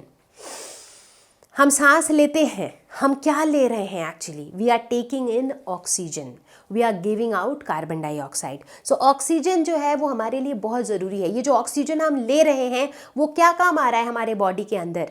To oxidize the food. हम जो खाना खा रहे हैं उस खाने से हमें एनर्जी मिल रही है। कैसे मिल रही है एनर्जी? बिकॉज हमारे बॉडी के अंदर उस फूड का ऑक्सीडेशन हो रहा है। जब उस फूड का ऑक्सीडेशन हो रहा है तो उस प्रोसेस के दौरान काफ़ी सारी एनर्जी रिलीज हो रही है जो हमें काम करने की ताकत देती है। सो देखो ऑक्सीजन कितना ज़रूरी है हमारे लिए, राइट?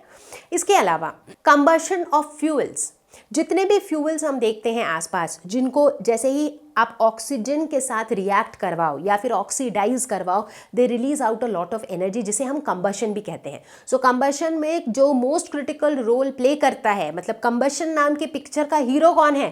ऑक्सीजन। ऑक्सीजन सिलेंडर्स कितने इंपॉर्टेंट हैं मुझे बताने की ज़रूरत बिल्कुल नहीं है, specially now after the Covid times. Covid times में हमने देखा था कि कई बार ऐसी सिचुएशन आ पहुंची थी जब we didn't have enough oxygen cylinders and we were running around for them, right? तो ऑक्सीजन सिलेंडर्स जो कि हॉस्पिटल्स में बहुत काम आते हैं, जो कि हाई ऑल्टीट्यूड्स पे बहुत काम आते हैं, क्योंकि जब हम हाई ऑल्टीट्यूड्स पे बहुत ज़्यादा हाइट पर जाते हैं तो क्या होता है, एटमॉस्फेयर में ऑक्सीजन का जो कॉन्सेंट्रेशन है वो कम होता है। बट हमें सांस लेने के लिए क्या चाहिए होती है? ऑक्सीजन चाहिए होती है। तो जहाँ ऑक्सीजन कम होगा आसपास, हमें ब्रीदिंग डिफिकल्टीज आएंगी, राइट? तो वहां पर क्या काम आता है? Oxygen cylinders. इतना ही नहीं, बहुत सारे मैन्युफैक्चरिंग इंडस्ट्रीज में भी oxygen plays a very critical role, जैसे कि in the manufacture of steel. तो बच्चों अब हम ऑक्सीजन फैमिली से रिलेटेड डिस्कस करेंगे ऑक्साइड्स के बारे में, क्योंकि हमने क्या देखा कि भाई ऑक्सीजन एक इतना मिलनसार एलिमेंट है कि ये सारे मेटल्स, ऑलमोस्ट सारे मेटल्स और नॉन मेटल्स के साथ रिएक्ट करके ऑक्साइड्स बनाता है, except for the noble metals and noble gases, है ना? तो यानी कि ऑक्साइड्स बहुत सारे होते हैं हमारे आसपास। इनफैक्ट और इंटरेस्टिंग बात यह है कि एक ही मेटल ऑक्सीजन के साथ रिएक्ट करके एक से अधिक ऑक्साइड्स भी बनाते हैं। एब्सोल्युटली। जैसे आयरन का ही एग्जांपल ले लो, आयरन ऑक्सीजन के साथ रिएक्ट करके कितने तरह के ऑक्साइड्स बनाता है? FeO भी बनाता है, Fe2O3 भी बनाता है, Fe3O4 भी बनाता है, और ये सारे आयरन के ऑक्साइड्स ही तो हैं, है कि नहीं? So now that's even more interesting. तो जब हम इन ऑक्साइड्स की बात करते हैं तो there are basically 2 types of oxides. एक होते हैं सिंपल ऑक्साइड्स और दूसरा होते हैं मिक्स्ड ऑक्साइड्स। तो क्या होते हैं ये दोनों? सिंपल ऑक्साइड्स मतलब सिंपल है बेचारे, कुछ भी कॉम्प्लिकेशन नहीं है। तो सिंपल ऑक्साइड का मतलब है कि एक मेटल ऑक्सीजन के साथ कंबाइन हुआ, ऑक्साइड बनाया, सच दैट कि उस ऑक्साइड में ऑक्सीजन के उतने ही एटम्स होते हैं जितना उस मेटल की नॉर्मल वैलेंसी अलाउ करती है। मतलब कोई वैलेंसी का झोल नहीं है वहाँ पर, उसकी नॉर्मल वैलेंसी जितना अलाउ करती है उतनी ऑक्सीजन एटम्स होते हैं। जैसे मैग्नीशियम का ऑक्साइड ले लो MgO, कैल्शियम का ऑक्साइड ले लो CaO, एल्यूमिनियम का ऑक्साइड ले लो Al2O3। तो ये सारे जो है ये सारे सिंपल ऑक्साइड्स हैं। अब सिंपल ऑक्साइड्स के अंदर भी फर्दर हम क्लासिफिकेशन कर सकते हैं। कुछ ऑक्साइड्स एसिडिक नेचर के होते हैं, कुछ बेसिक नेचर के होते हैं, मतलब कुछ ऑक्साइड्स एसिड की तरह बिहेव करते हैं, कुछ बेस की तरह बिहेव करते हैं, कुछ न्यूट्रल भी होते हैं, ना तो एसिड ना ही बेस, और कुछ तो एम्फोटेरिक भी होते हैं, एसिड भी और बेस भी। एब्सोल्युटली। तो चलो इस तरह के ऑक्साइड्स के कुछ एग्जाम्पल्स देखते हैं। तो अगर हम बात करें एसिडिक ऑक्साइड की तो इसके कुछ एग्जाम्पल्स होते हैं, जैसे कि NO2 नाइट्रोजन का ऑक्साइड, P2O5 फॉस्फोरस का ऑक्साइड। इनफैक्ट इंटरेस्टिंगली हम ये नोट करते हैं कि जो एसिडिक ऑक्साइड्स होते हैं ना, ये जनरली नॉन मेटल्स के ऑक्साइड्स होते हैं। देखो नाइट्रोजन नॉन मेटल है, फॉस्फोरस नॉन मेटल है, राइट? तो इनके जो ऑक्साइड्स हैं they are acidic in nature, ठीक है? अब बात करो बेसिक ऑक्साइड्स की। अब एसिडिक अगर नॉन मेटल के ऑक्साइड्स थे तो बेसिक कौन होंगे? खुद से गेस करो। मेटल के oxides, yes. For example calcium oxide CaO, magnesium oxide MgO, ये हैं हमारे बेसिक ऑक्साइड्स। अब बात करते हैं एम्फोटेरिक ऑक्साइड्स की, मतलब जो एसिडिक भी हैं और बेसिक भी हैं। वो कभी एसिड की तरह बिहेव करते हैं और कभी बेस की तरह। इनके एग्जाम्पल्स हैं एल्यूमिनियम का ऑक्साइड Al2O3, इसके अलावा जिंक का ऑक्साइड ZnO, ये हैं एम्फोटेरिक ऑक्साइड्स। अब बात करेंगे न्यूट्रल ऑक्साइड्स, मतलब जो ना तो एसिड की तरह बिहेव करती है और ना ही बेस की तरह, जैसे कि CO कार्बन मोनोऑक्साइड या फिर NO, ये सारे क्या हैं? ये हैं न्यूट्रल ऑक्साइड्स। ठीक है। तो ये तो हो गई कहानी हमारे सिंपल ऑक्साइड्स की। तो बात करते हैं मिक्स्ड ऑक्साइड्स की। मिक्स ऑक्साइड्स क्या होते हैं? देखो नाम से ही लग रहा है कि यहाँ पे कुछ चीज़ें मिक्स हो रही होती हैं। क्या मिक्स हो रही होती हैं? Simple oxides. तो मिक्स्ड ऑक्साइड्स तब बनते हैं जब सिंपल ऑक्साइड्स कंबाइन होते हैं। Yes, that's interesting. For example let's talk about lead का ऑक्साइड Pb3O4। ये एक मिक्स्ड ऑक्साइड है। क्यों? क्योंकि ये ऑक्साइड तब बनता है जब PbO और PbO2 ये दो सिंपल ऑक्साइड्स कंबाइन होते हैं, राइट। उसी तरीके से अगर आयरन के एक ऑक्साइड का एग्जांपल लेते हैं Fe3O4, ये एक मिक्स्ड ऑक्साइड है। क्यों? क्योंकि ये तब बनता है जब FeO और Fe2O3 ये दोनों कंबाइन होते हैं। तो मतलब जब दो सिंपल ऑक्साइड्स कंबाइन होते हैं तब बनता है एक मिक्स्ड ऑक्साइड। तो अभी फिलहाल हम मिक्स्ड ऑक्साइड के बारे में बहुत ज़्यादा डिटेल में नहीं जाएंगे, बिकॉज अभी इस लेवल पर आपको सिंपल ऑक्साइड्स की ही बेसिक नॉलेज होनी चाहिए। तो अब हम डिस्कस करने वाले हैं ऑक्सीजन फैमिली से रिलेटेड एक बहुत इंपॉर्टेंट सदस्य की, एक बहुत इंपॉर्टेंट मेंबर की, विच इज़ ओजोन। ओजोन इतना इंपॉर्टेंट क्यों है? पहले तो ओजोन जो है ये ऑक्सीजन का ही एक एलोट्रॉप है। एलोट्रॉप क्या होता है? जैसे डिफरेंट फॉर्म्स में एक ही एलिमेंट डिफरेंट फॉर्म्स में एग्जिस्ट कर सकते हैं। फॉर एग्जांपल कार्बन के एलोट्रोप्स हैं ग्रेफाइट, डायमंड, तो बेसिकली वो भी कार्बन ही है बट इन डिफरेंट फॉर्म्स। उसी तरीके से ओजोन को जो है हम इसे ऑक्सीजन का एक एलोट्रोप कह सकते हैं। Ozone is O3 and it is very very reactive. Ozone बहुत रिएक्टिव होता है। Now why is ozone so important? मतलब इतना लाइमलाइट क्यों मिल रहा है ओजोन को? क्योंकि ओजोन एक बहुत ही इंपॉर्टेंट रोल प्ले करता है हमारे लाइफ में, हमारे एटमॉस्फेयर में, हमारे एग्जिस्टेंस के पीछे। और वो रोल ये है कि अर्थ के चारों तरफ एक लेयर बनाता है ओजोन, ओजोन लेयर जिसे हम कहते हैं। और ये ओजोन लेयर एक बहुत इंपॉर्टेंट रोल प्ले करता है। बोलो क्या? सन से जो रेडिएशन आती है अर्थ में, उस रेडिएशन में अल्ट्रावायलेट रेडिएशंस भी होते हैं and ultraviolet radiations are very harmful to our body. In fact ultraviolet radiations से के डायरेक्ट एक्सपोजर से बहुत तरह की बीमारियां हो सकती हैं, जैसे कि स्किन कैंसर हो सकता है, राइट। तो बेसिकली दे आर हार्मफुल। तो ये जो ओजोन लेयर होता है ये हमें प्रोटेक्ट करता है, ये अर्थ को प्रोटेक्ट करता है from harmful ultraviolet radiation. Like बहुत हाई कॉन्सेंट्रेशन में अल्ट्रावायलेट रेडिएशन को ये अर्थ के अंदर आने नहीं देता है, राइट। तो मतलब they are like those soldiers standing outside जो ब्लॉक करता है कि नहीं, अल्ट्रावायलेट रेडिएशन ज़्यादा नहीं घुस सकते हैं अंदर, ठीक है। So now you know why ozone layer is so important and now you also know why ozone is so important. तो चलो सबसे पहले बात करेंगे कि हम ओजोन को प्रिपेयर कैसे करते हैं, क्या क्या तरीके हैं ओजोन के प्रिपरेशन के। तो यहाँ पर हम दो मेथड्स की बात करेंगे। तो सबसे पहला मेथड है how do we make ozone from atmospheric oxygen. Yes, we can make ozone from atmospheric oxygen. तो let's say at about say 20 kilometres from the earth surface, वहाँ पर जो एटमॉस्फेरिक ऑक्सीजन है वो सनलाइट के प्रेजेंस में ozone बनाता है। यस, बिल्कुल बनाता है। तो होता कुछ यूँ है कि जो O2 है, डाई ऑक्सीजन जो है, सनलाइट के प्रेजेंस में इट फॉर्म्स ऑक्सीजन एटम्स और ये ऑक्सीजन फर्दर O2 के साथ, ऑक्सीजन के ही साथ रिएक्ट करके हमें बना देता है ओजोन। दूसरा तरीका होता है ओजोन बनाने का from oxygen is something like this, जिसमें हम एक slow dry stream of oxygen को पास करते हैं through a silent electric discharge. Now ध्यान देना, साइलेंट इलेक्ट्रिक डिस्चार्ज, ये साइलेंट इलेक्ट्रिक डिस्चार्ज क्या होता है? ओके, तो पहले समझते हैं कि होता क्या है। तो यहाँ पर हम ऑक्सीजन लेते हैं, स्लोली पास करते हैं ऑक्सीजन के एक ड्राई स्ट्रीम को, किसके थ्रू? एक साइलेंट इलेक्ट्रिक डिस्चार्ज के थ्रू। उससे क्या होता है? हमें ऑक्सीजन से ओजोन मिलता है, ठीक है। इस तरह के ओजोन को हम क्या कहते हैं? ओजोनाइज्ड ऑक्सीजन, ठीक है। इसे ओजोनाइज्ड ऑक्सीजन कहते हैं, ओके। और ये जो कन्वर्जन होता है ना, इसमें सिर्फ 10% कन्वर्जन होता है, मतलब 10% of the oxygen is getting converted into ozone, ठीक है। अब समझते हैं कि ये साइलेंट इलेक्ट्रिक डिस्चार्ज का क्या कॉन्सेप्ट है। तो साइलेंट इलेक्ट्रिक डिस्चार्ज एक स्पेशल टाइप का इलेक्ट्रिक डिस्चार्ज होता है जिसमें बहुत ही less amount of heat energy is produced, ठीक है। इसमें स्पार्क्स नहीं होते हैं और इसमें बहुत ही कम हीट एनर्जी प्रोड्यूस होती है। ऐसा क्यों?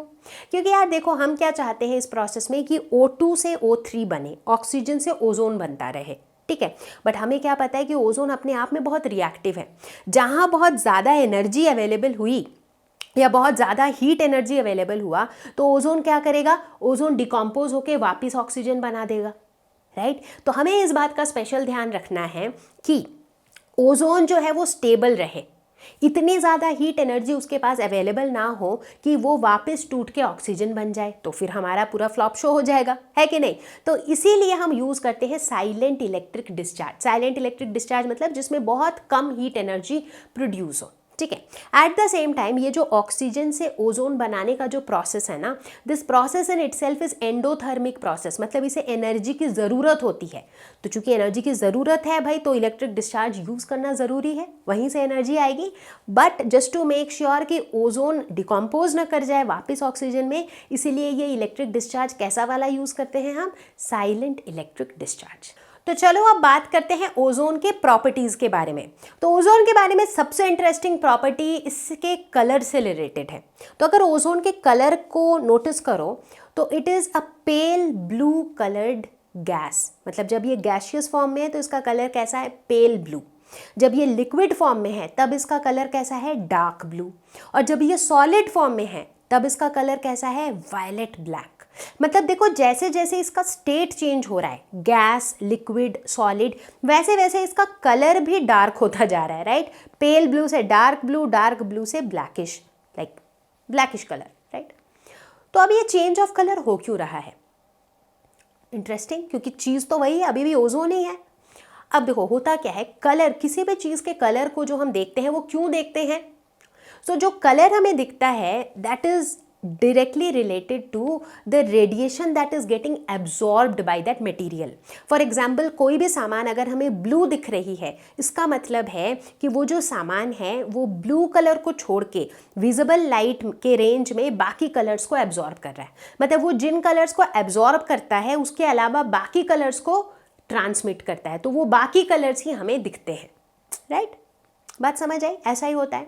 तो इसका मतलब हम कह सकते हैं कि जो कलर हमें दिखता है वो कॉम्प्लीमेंट्री होता है टू द कलर जो वो सामान एब्जॉर्ब कर रहा होता है, ठीक है। तो अब ओजोन के केस में भी क्या होता है कि जब जब जैसे जैसे हम गैस से लिक्विड और लिक्विड से सॉलिड स्टेट में आते हैं तो क्या चेंज हो रहा होता है, मॉलिक्यूल्स का अरेंजमेंट चेंज हो रहा होता है। गैसियस स्टेट में मॉलिक्यूल्स एक दूसरे से बहुत दूर होते हैं, लिक्विड स्टेट में थोड़े पास होते हैं, सॉलिड स्टेट में वो एक दूसरे के बहुत पास होते हैं। तो ये अरेंजमेंट के चेंज होने की वजह से जो एरिया ऑफ एब्जॉर्प्शन है वो भी चेंज होता है, राइट। चूंकि अरेंजमेंट चेंज हो गया ना पार्टिकल का, तो कितना एरिया है एब्जॉर्ब करने के लिए वो चेंज हो गया। जहाँ वो चेंज हो गया तो क्या चेंज हो गया, कितना रेडिएशन एब्जॉर्ब हो रहा है वो चेंज हो गया।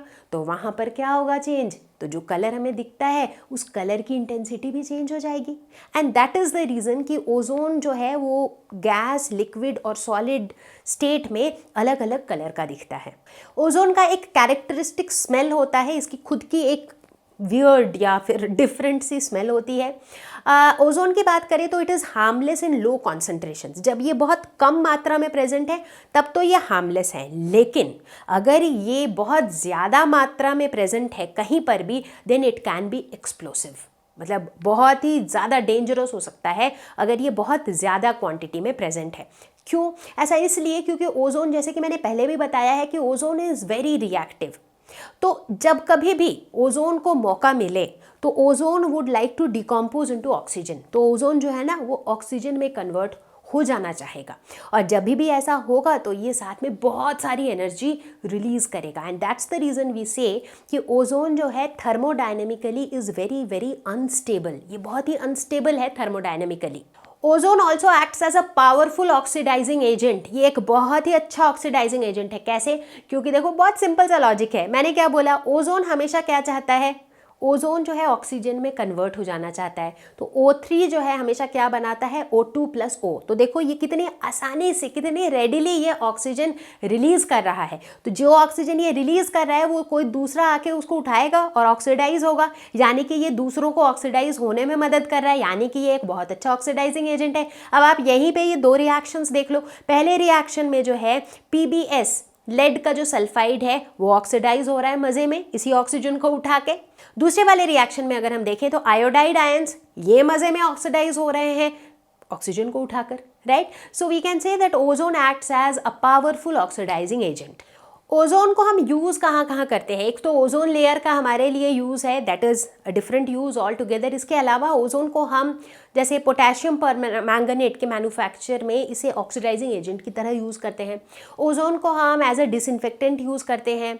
ओजोन को हम वाटर को स्टेरिलाइज करने के लिए यूज़ करते हैं। इनफैक्ट ओजोन को हम ब्लीचिंग पर्पसेस के लिए भी यूज़ करते हैं, जैसे for example to bleach flower, to bleach starch etcetera. तो अब जब ओजोन के बारे में इतनी बातें हो रही हैं, हम ओजोन लेयर के बारे में इतनी बातें कर रहे हैं, तो यहाँ पर एक बहुत ही सीरियस इशू है हम सबके सामने, which is a threat to everybody's survival on this planet, and that is ozone layer depletion. Last कुछ सालों से हम ये नोटिस कर रहे हैं कि ये जो ओजोन का लेयर जो बना हुआ था अर्थ के बाहर, ये थोड़ा थोड़ा करके ख़त्म हो रहा है। इसमें से ओजोन का जो कॉन्सेंट्रेशन है वो कम होता जा रहा है। बट क्या ऐसा अच्छा है हम सबके लिए? बिल्कुल नहीं, क्योंकि ओजोन तो यार उस आर्मी की तरह थी जो हमें हार्मफुल अल्ट्रावायलेट रेडिएशन से बचा रही थी। अब अगर ओजोन ही कम होने लग जाएगा, ओजोन ही कल को ख़त्म हो गया, तो कौन बचाएगा हमें अल्ट्रावायलेट रेडिएशन से, right? So it is a serious threat. अब सवाल ये उठता है कि ऐसा हो क्यों रहा है? इसका मतलब है कोई तो ऐसी चीज़ है, कोई तो ऐसा कंपाउंड है, कोई तो ऐसा है जो इस ओजोन के साथ रिएक्ट कर जा रहा है, तभी ये ओजोन गायब हो रहा है ओजोन लेयर से, राइट? तो काफ़ी सारी रिसर्च हुई है इस फील्ड में, इनफैक्ट अभी भी हो रही है।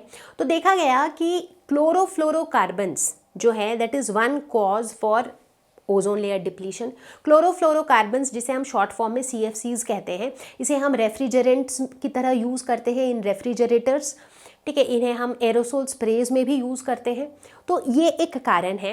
दूसरा, एक्सपेरिमेंट से ये भी पाया गया कि जो सुपरसोनिक जेट प्लेन्स होते हैं जो हमारे अपर एटमॉस्फेयर के उधर चलते हैं, तो उनके एग्जॉस्ट सिस्टम्स में से नाइट्रिक ऑक्साइड निकलता है, और ये नाइट्रिक ऑक्साइड बहुत ही रैपिडली ओजोन के साथ रिएक्ट करता है, और ओजोन के साथ रिएक्ट करके नाइट्रोजन के ऑक्साइड्स बनाता है, जैसे कि NO जो है वो O3 के साथ रिएक्ट करके NO2 बनाता है।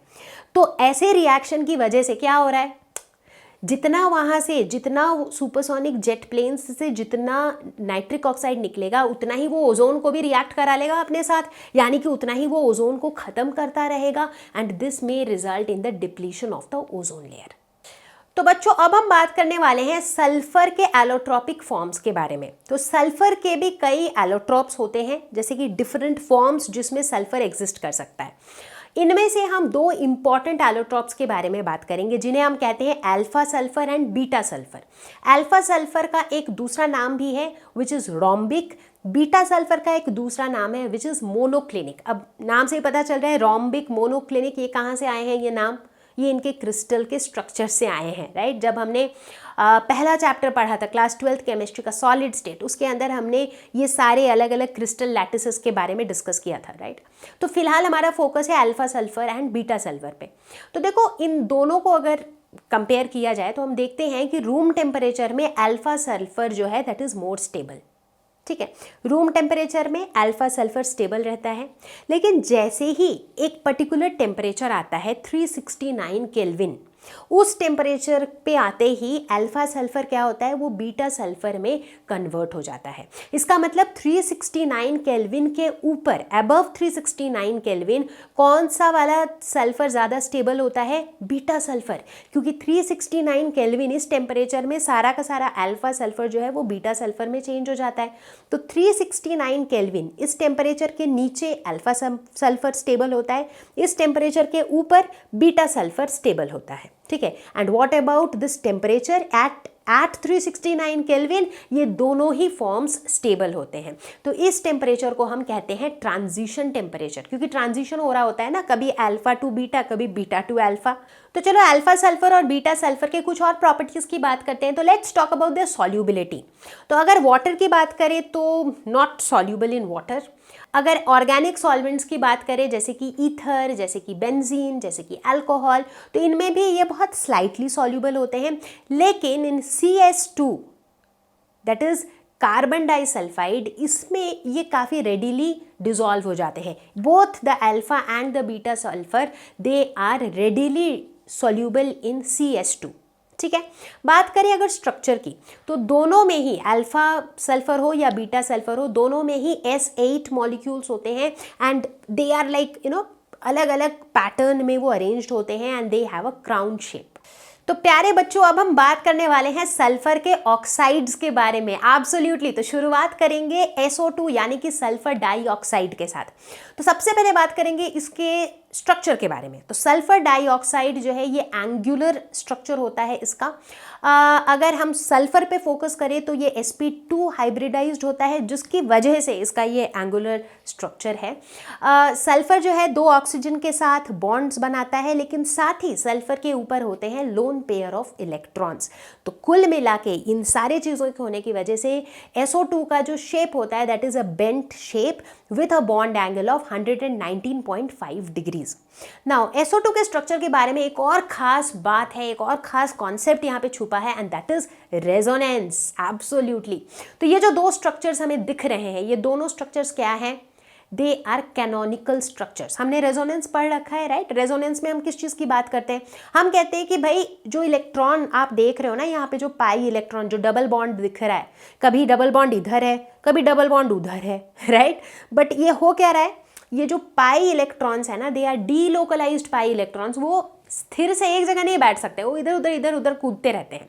तो बेसिकली रेजोनेंस है यहाँ पर, इसीलिए तो जो SO2 का जो स्ट्रक्चर है that is actually a resonance hybrid of these canonical forms. मतलब ये भी सही है, ये स्ट्रक्चर भी सही है, जो कुल मिला के ये कहता है कि भाई ऐसा कुछ नहीं है कि एक बॉन्ड डबल बॉन्ड है, दूसरा सिंगल बॉन्ड है। नहीं, दोनों सल्फर ऑक्सीजन के जो बॉन्ड्स हैं वो बराबर हैं और वो सिंगल और डबल बॉन्ड के बीच बीच में कहीं पर है, राइट? तो बेंजीन का भी जो हम स्ट्रक्चर बनाते हैं उसमें भी ऐसे ऐसे डॉटेड लाइन बना देते हैं विच शोज कि भाई वो इलेक्ट्रॉन्स जो है ना एक जगह पे स्थिर नहीं है, वो सब जगह मूव कर रहे हैं। So that's the concept of resonance and that is where we say that SO2 जो है this is a resonance hybrid of these canonical forms. तो चलो अब बात करते हैं how do we prepare sulphur dioxide. तो यहाँ पर हम 3 मेथड्स की बात करेंगे as far as preparation is concerned. तो हमारा पहला मेथड है बर्निंग सल्फर इन एयर। मतलब जब हम सल्फर को ऑक्सीजन के साथ रिएक्ट कराएंगे तो हमें सल्फर डाइऑक्साइड मिलेगा, that is S+O2 gives SO2। But ये सल्फर डाइऑक्साइड के साथ थोड़ा सा क्वांटिटी में अराउंड से 6 to 8% ऑफ सल्फर ट्राइऑक्साइड भी बन जाता है। जो दूसरा मेथड हम डिस्कस करेंगे that is a laboratory method. मतलब लैब में हम किस तरीके से बनाते हैं, तो वहाँ पर हम यूज़ करते हैं sulphite ores, that is SO3 2-। Sulphite ores को हम ट्रीट करते हैं डाइल्यूट सल्फ्यूरिक एसिड के साथ। डाइल्यूट सल्फ्यूरिक एसिड बोले तो डाइल्यूट H2SO4। तो H2SO4 के जो H+ आयंस हैं वो रिएक्ट करते हैं सल्फाइट आयंस के साथ, SO3 2- के साथ, और हमें क्या मिलता है H2O + SO2। तो मिल गया ना यहाँ पर भी सल्फर डाइऑक्साइड। तीसरा मेथड जो हम डिस्कस करेंगे that is an industrial method, जो इंडस्ट्रीज के लेवल पे यूज़ किए जाते हैं सल्फर डाइऑक्साइड बनाने के लिए, और इसे हम क्या कहते हैं? Roasting of sulphide ores. मतलब सल्फाइड ओर्स जो होते हैं उनकी रोस्टिंग कैसे होती है? Heat them in presence of oxygen. So for example if we talk about an iron का sulphide ore that is FeS. Let's say if we talk about iron का सल्फाइड और FeS2, इसको जब हम ऑक्सीजन के साथ रिएक्ट कराते हैं तो हमें क्या मिलता है? Fe2O3 आयरन का ऑक्साइड प्लस SO2। तो यहाँ पर भी हमें SO2 मिल गया। तो ये कुछ 3 अलग अलग मेथड्स थे जिससे हम SO2 यानी कि सल्फर डाइऑक्साइड को बना सकते हैं। बच्चों अब बात करते हैं प्रॉपर्टीज ऑफ सल्फर डाइऑक्साइड के बारे में। तो इनका होता है एक पंजेंट स्मेल, इनकी एक कैरेक्टरिस्टिक पंजेंट स्मेल होती है। इसके अलावा they are colourless, they are highly soluble in water. जानना चाहते हो कि वाटर के साथ रिएक्ट करके ये क्या बनाते हैं? तो सल्फर डाइऑक्साइड यानी कि SO2 जब H2O के साथ रिएक्ट करते हैं तो ये बनाते हैं sulphurous acid, that is H2SO3 का एक्वस सॉल्यूशन। चलो अब देखते हैं कि ये NaOH यानी कि सोडियम हाइड्रोक्साइड के साथ रिएक्ट करके क्या बनाते हैं। तो जब SO2 रिएक्ट करते हैं NaOH के एक्वस सॉल्यूशन के साथ तो ये बनाते हैं सोडियम सल्फाइड यानी कि Na2SO3। लेकिन ये Na2SO3 फर्दर और SO2 के साथ रिएक्ट करते रहता है और बनाता है सोडियम हाइड्रोजन सल्फाइड यानी कि NaHSO3। तो अब डिस्कस करेंगे reaction with chlorine. Sulphur dioxide जब क्लोरीन के साथ रिएक्ट करता है in presence of charcoal as a catalyst. Catalyst क्या करता है? किसी भी रिएक्शन को स्पीड अप कर देता है। तो यहाँ पर क्या बन जाता है? Sulphur dioxide with chlorine forms sulphuryl chloride, that is SO2Cl2। और अगर बात करें ऑक्सीजन की, यार सल्फर डाइऑक्साइड तो अपने आप में ही एक ऑक्साइड है, बट अगर इसको हम फिर से ऑक्सीडाइज कराएं तो क्या बनेगा, तो बनेगा सल्फर ट्राइऑक्साइड यानी कि SO3। और इस रिएक्शन में भी हम एक कैटलिस्ट यूज करते हैं विच इज वैनेडियम का ऑक्साइड, दैट इज V2O5।